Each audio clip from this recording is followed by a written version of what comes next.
Good morning everyone. आप सभी का मेरे यूट्यूब चैनल में स्वागत है जिसका नाम है एसएससी एजुकेशन पॉइंट। आज हम लोग देखेंगे 4 क्वेश्चन एवरेज से, 4 क्वेश्चन परसेंटेज से और 4 क्वेश्चन लाभ और हानि से। ये होगा हम लोग का क्रैश कोर्स जो ग्रुप डी के लिए बहुत ही इंपॉर्टेंट क्वेश्चन होगा। तो पहला क्वेश्चन हम लोग देख रहे हैं एवरेज से। इसमें हम लोग करेंगे 4 प्रश्न। देखिए पहला क्वेश्चन कहता है प्रथम 100 घन पूर्णांकों का औसत कितना है। ऑप्शन है एक नंबर में 100, बी है 51, सी नंबर है 50.5 और डी है 49.5। इसको बनाने का बहुत इजी ट्रिक है और बहुत सारे ऐसे बच्चे हैं जिसको सिंपल तरीके से मैं समझाना चाहता हूँ कि 1 से लेकर 100 तक अंक लिखना है, उसको बटा में 100 करना है और उसके बाद जोड़ के जो अंक आएगा वही आंसर होगा। उतना करने में मेरा बहुत समय जाएगा, उतना समय होता नहीं है एग्जाम में, इसलिए हम लोग उसको देखेंगे। इसका एक फार्मूला होता है, फार्मूला है उसको हम लोग याद कर लेंगे और उस पर बनाना बहुत ही इजी होगा। फार्मूला है n इंटू एन प्लस 1/2। अब इसमें n क्या है, n प्लस 1 क्या है और 2 क्या है उसको हम लोग समझेंगे। तो n जो है वो है नंबर ऑफ टर्म, यानी कि 100 अंक दिया हुआ है, तो n जो होगा वो मेरा 100 हो जाएगा।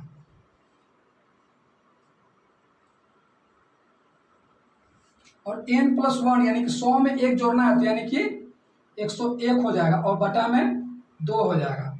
इसको हम लोग सॉल्व करेंगे तो 100 गुना 101 बटा में 2, इसको गुना करेंगे भाग करेंगे तो 50 मरते में कट जाएगा 100।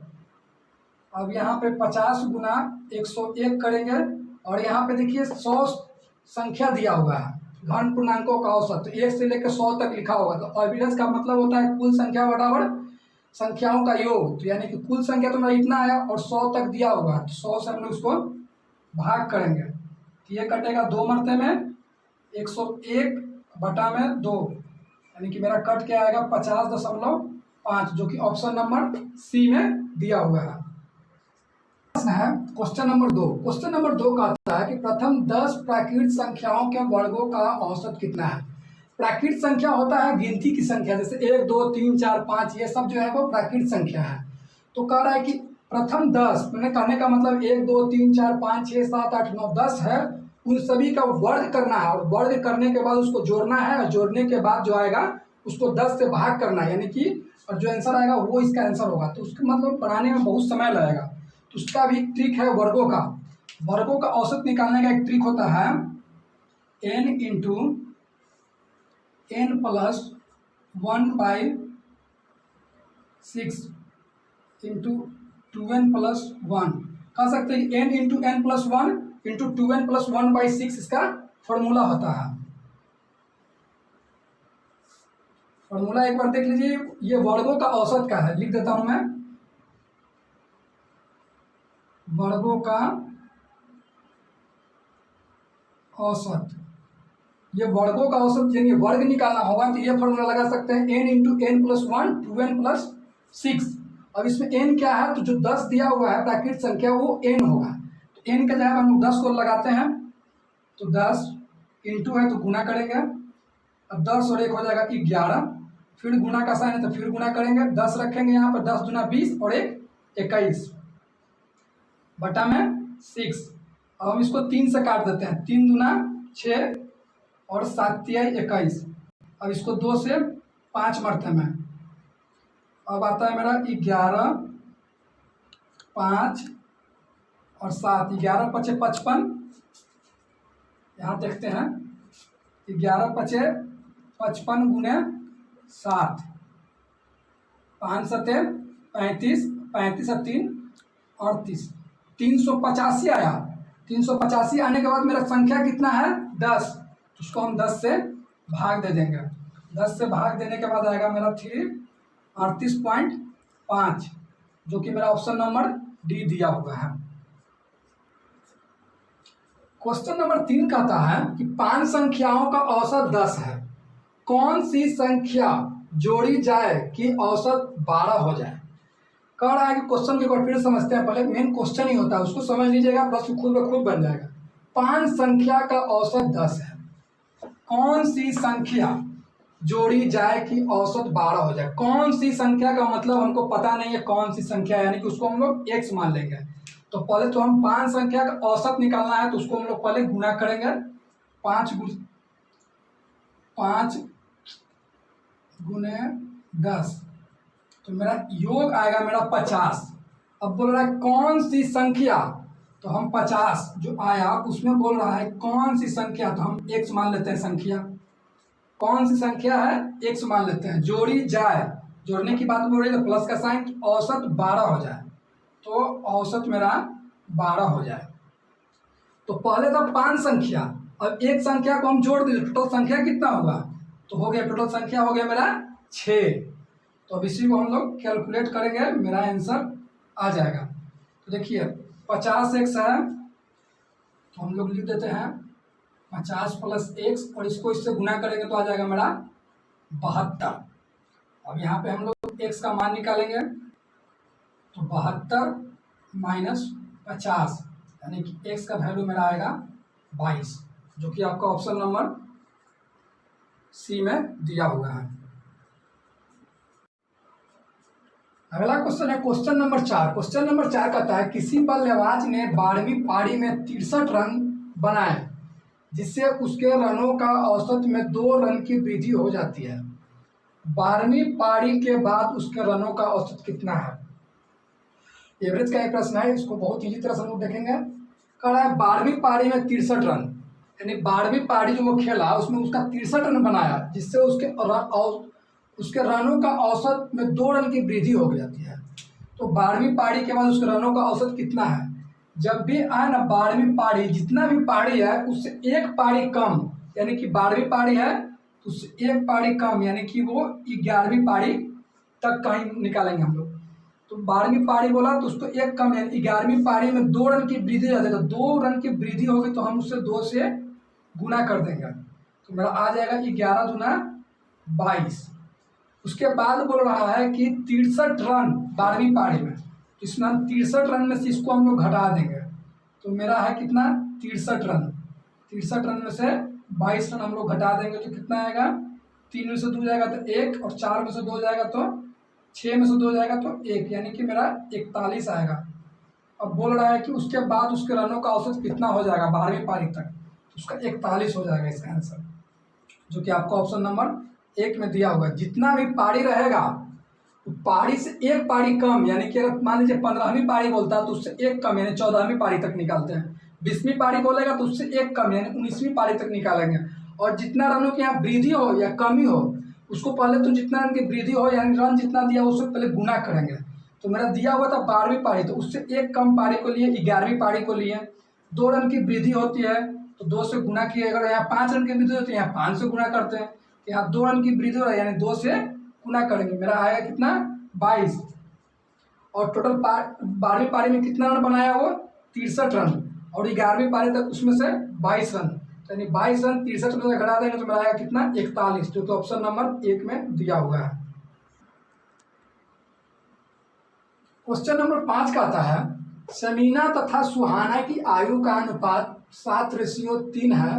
6 वर्ष बाद इनकी आयु का अनुपात 5:3 होगा, इनकी आयु में कितना अंतर है। यानी कि समीना है और सुहाना है, तो एक लड़की है जिसकी आयु का अनुपात जो है वो 7 और 3 दिया हुआ है। 6 वर्ष बाद, यानी कि 6 वर्ष दोनों बढ़ेंगे 6 वर्ष, तो उनकी आयु का अनुपात 5 और 3 होगा। तो इनकी आयु में कितना का अंतर है, यानी कि छोटा और बड़ा में कितना का अंतर है, वो हमको अंतर निकालना है। ऑप्शन दिया हुआ है 12 वर्ष, 20 वर्ष, 8 वर्ष और 24 वर्ष। इसको हम लोग पहले देखते हैं समीना तथा सुहाना की वर्तमान उम्र क्या है, तो लिख देते हैं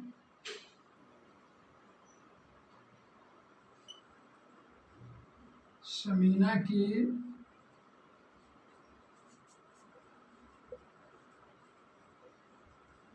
वर्तमान उम्र है 7x और सुहाना की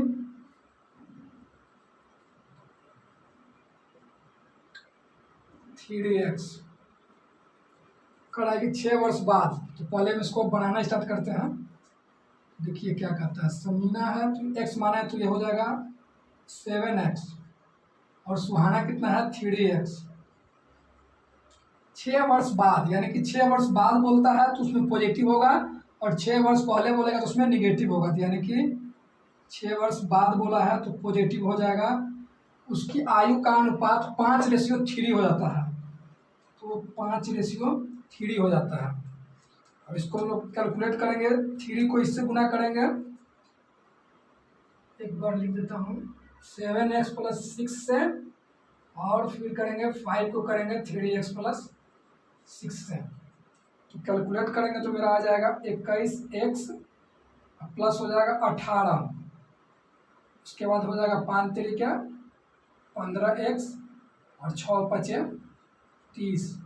21x में से 15x को घटाएंगे और 30 में से 18 को घटाएंगे, तो 15 × 6 = 21, यानी कि 6x आएगा, और ये 18 में से जाएगा तो 12 आएगा, यानी कि x बराबर 12/6 = 2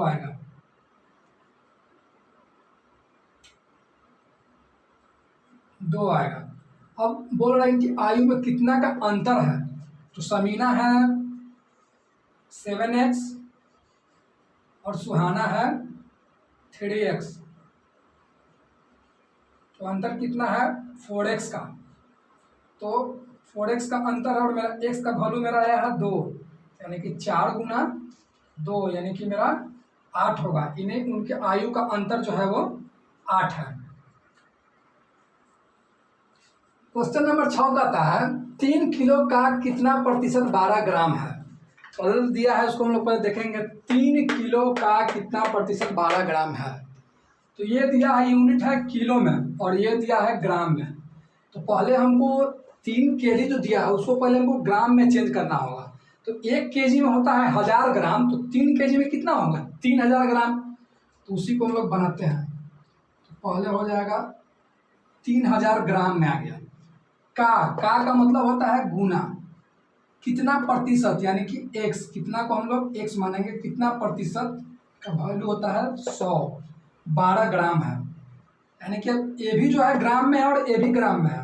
तो बस इसी को हम लोग सॉल्व कर देंगे, मेरा आंसर निकल जाएगा। 3 शून्य से 3 शून्य, 2 शून्य से 2 शून्य कट गया, 30x = 12। हम लोग x का वैल्यू निकालेंगे तो x को ले लेंगे तो 12/30, 4 3 से काटेंगे, 3 4 को 12, और ये हो जाएगा 10 दहिया 10 3 × 30, यानी कि 4/10 आएगा। यानी कह सकते हैं कि भाग करेंगे तो आएगा मेरा 0.4, जो कि मेरा ऑप्शन नंबर 1 में दिया है। फिर से समझते हैं, पहले ये 3 किलो दिया हुआ था, तो उसको पहले किलो को यूनिट दिया, छोटा यूनिट ग्राम में, तो पहले हम छोटा यूनिट में जाएंगे। तो बड़ा यूनिट से छोटा यूनिट में करने के लिए 1 किलो में होता है 1000 ग्राम, तो 3 kg में 3000 ग्राम होगा, तो 3000 ग्राम में बदले पहले। का मतलब होता है गुना, कितना प्रतिशत हमको पता नहीं, तो उसको हम x मान लेते हैं, x प्रतिशत, x%/100, प्रतिशत का मतलब ये होता है 100 = 12 ग्राम। बस इसी को सॉल्व कर देंगे, मेरा आंसर आ जाएगा 0.4, जो कि ऑप्शन नंबर 1 में दिया हुआ है। क्वेश्चन नंबर 7 कहता है एक व्यक्ति अपनी मासिक आय का 12% बचत करता है।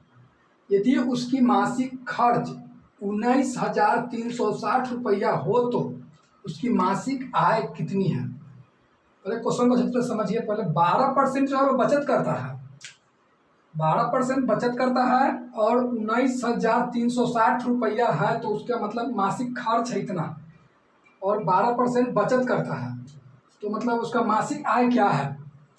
तो पहले तो हम देखेंगे कि यहाँ पे 12% बचत करता है, तो खर्चा कितना करता है, तो मेरा 12% है, प्रतिशत हमेशा 100 का होता है। 12% बचत करता है, यानी खर्च करता है मेरा 88%, और यहाँ पे खर्च कितना है, मासिक खर्च है 19,360, यानी खर्च बराबर खर्च आ गया, उसका मासिक आय निकालना है। तो हम लोग कर देते हैं 19,360 बटा 88, मासिक आय निकालना है, यानी कि 100% निकालना है। हम लोग इसको काटेंगे, 88 को 19,360 से तो 220 मरते में कटेगा, 220 गुना 100, तो 22 1 2 3 0, क्योंकि मेरा ऑप्शन नंबर 22,000 जो है वो ऑप्शन नंबर 1 में दिया हुआ है। इसको फिर समझिए, 12% का बचत करता है और उसका खर्च कितना है 19,360 है। तो 12% अगर हम खर्च कर देंगे, 100 रुपये में अगर हम 12 रुपये खर्च कर देंगे तो मेरा कितना बचेगा 88 रुपया। तो वही है, 12% खर्च कर देता है तो मेरा बचता है कितना 88 रुपया।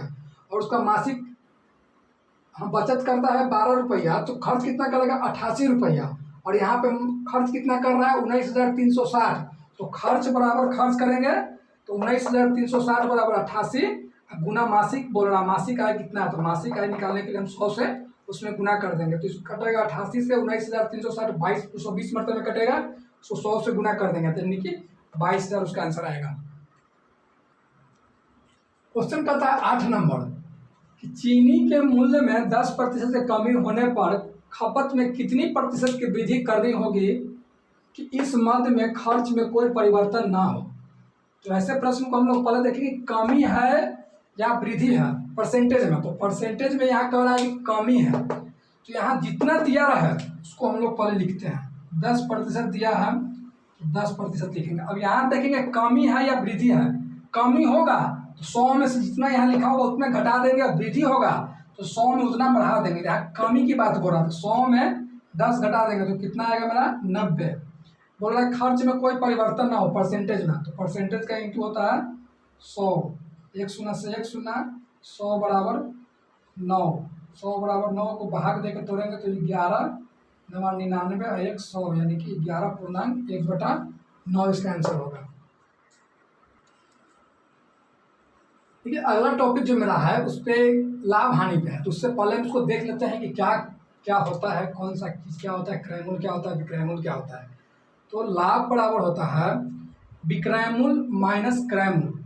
मान लीजिए कोई भी सामान को हम 100 रुपये में खरीदते हैं, 120 रुपये में बेचते हैं, जो मेरा 20 रुपया जो निकल के आएगा वो मेरा लाभ होगा। मान लीजिए उस अगला को है हानि। मान लीजिए कोई भी चीज़ को हम क्रय करते हैं 100 रुपया में, ठीक है, उसको 80 रुपये में बेच देते हैं, तो वो मेरा निकल के आएगा हानि। और अगला टॉपिक है लाभ परसेंट। लाभ परसेंट क्या होगा, मान लीजिए हम 100 रुपये में कोई चीज़ खरीदते हैं, 120 रुपये में बेचते हैं, तो वो मेरा लाभ होगा 20 रुपया। तो जो लाभ होगा वो लाभ यहाँ होगा, जितना मैं खरीदे हैं वो क्रयमूल हो जाएगा और गुना 100 हो जाएगा। ये मेरा लाभ परसेंटेज निकालने का फॉर्मूला है। हानि परसेंट उसी तरह से निकलेगा, अगर हानि होगा तो हानि करेंगे बटा में क्रयमूल करेंगे और गुना 100 करेंगे। क्रयमूल हमेशा होता है जो हम वस्तु को खरीदते हैं वो हमेशा लिखेंगे बटा में, और जो लाभ होगा वो हम ऊपर लिखेंगे।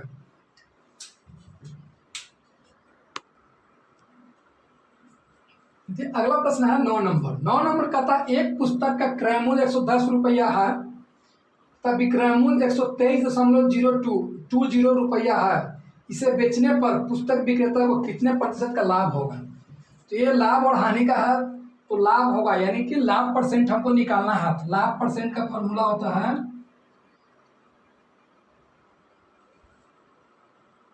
लाभ परसेंट बटा क्रयमूल गुने 100, ये होता है इसका फॉर्मूला। तो मेरा दिया है कितना, विक्रयमूल दिया है 123, तो पहले हम 123.02 माइनस 110, तो मेरा घटा है कितना आएगा, घटा लेते हैं 123 और 110,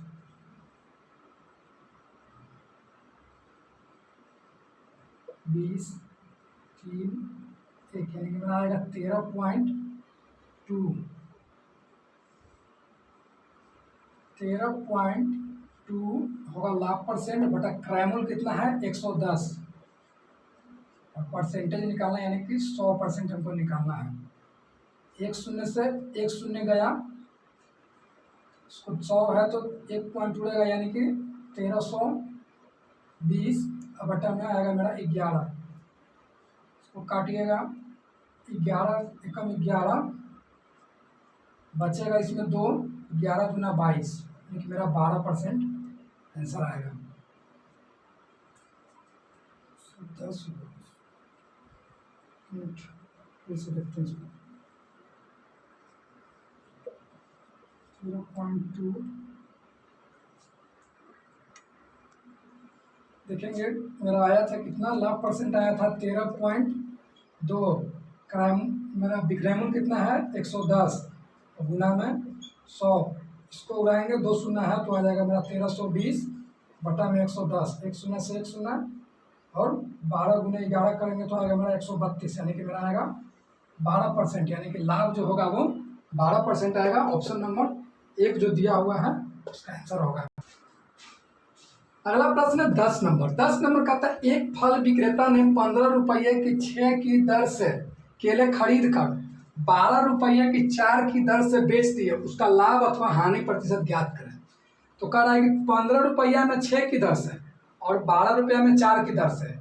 तो इसका एक बनाने का एक और तरीका होता है, बड़ा गुने बड़ा छोटा गुने छोटा भी कर सकते हैं, मगर इसको हम इसी तरह से बनाएंगे। 15 6 12 4 का एलसीएम ले लेंगे पहले। 15 6 12 और 4 का एलसीएम ले लेंगे।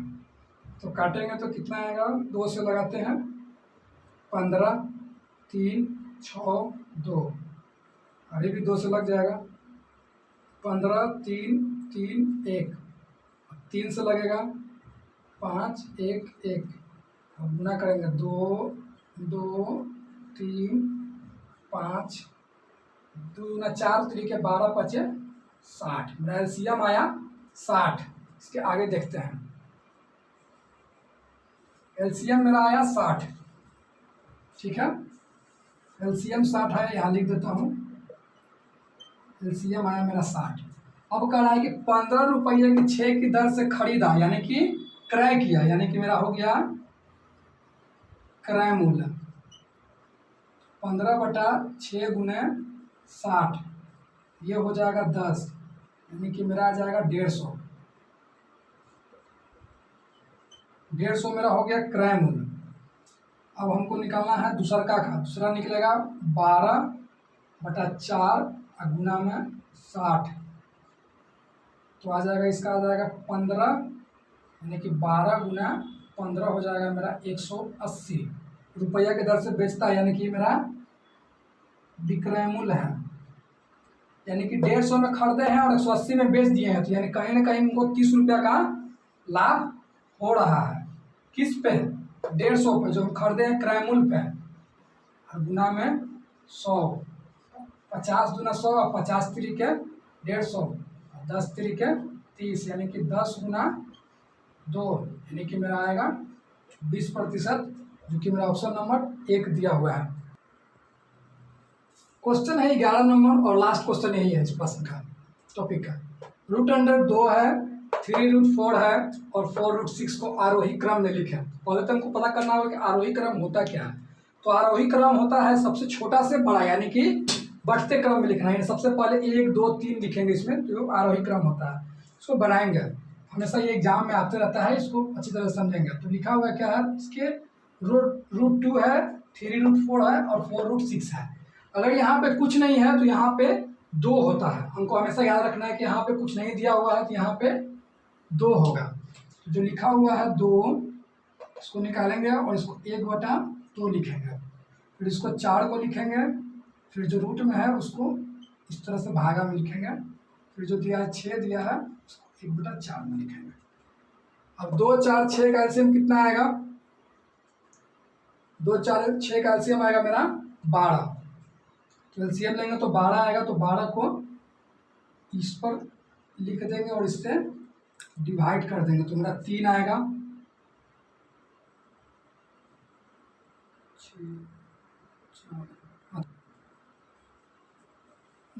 2 यहाँ लिखा हुआ है तो 2 का पावर 1/2 होगा, 4 लिखा हुआ है तो 1 का पावर 3 होगा और 6 लिखा हुआ है तो 1 का पावर 4 होगा। अब जो पावर है इसका हम लोग एलसीएम लेंगे, 2 3 और 4 का, 2 3 और 4 का एलसीएम मेरा आएगा 12, ठीक है।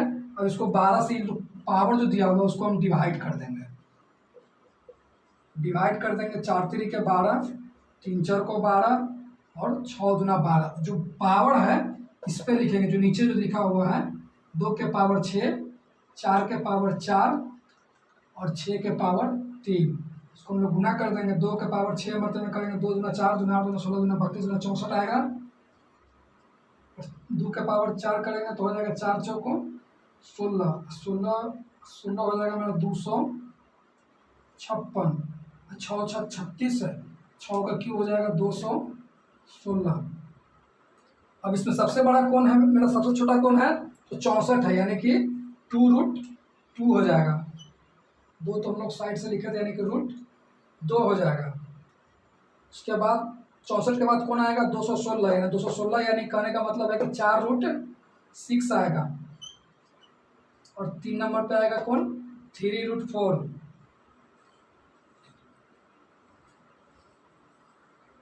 ये जो दिया हुआ है आरोही क्रम में है।